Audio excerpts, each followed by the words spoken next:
La la la la la la la la la. La la la la la la la la.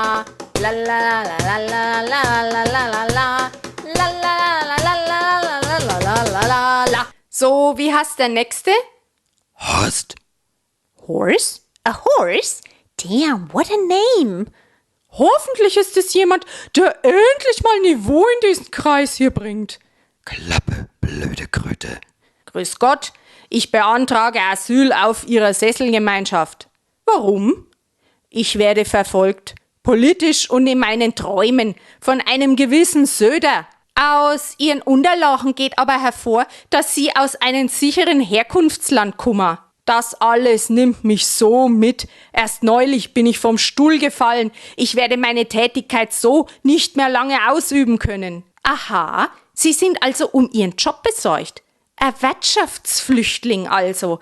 Zur Ehrlichkeit gehört, dass die keine Bleibeperspektive haben, schnell Klarheit darüber bekommen, dass sie die Gemeinschaft wieder verlassen müssen. Also, Ade Horst. Sagt es die Pegida? Na, Ihr bayerische Sozialministerin Müller. Wir müssen auch Asylmissbrauch eindämmen. Halt, ich kann Ihrer Sesselgemeinschaft in hervorragender Weise politisch dienlich sein. Herr Horst, tut uns leid. Politiker ist wahrlich kein Mangelberuf, mit dem man sich bei uns Asyl erschleichen kann.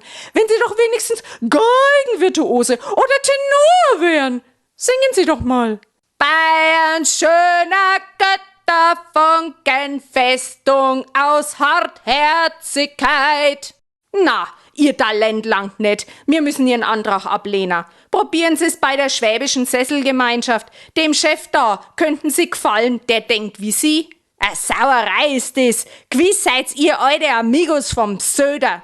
Schade, dabei hat er so schön gesungen. Klappe, blöde Kröte. La la la la la la la.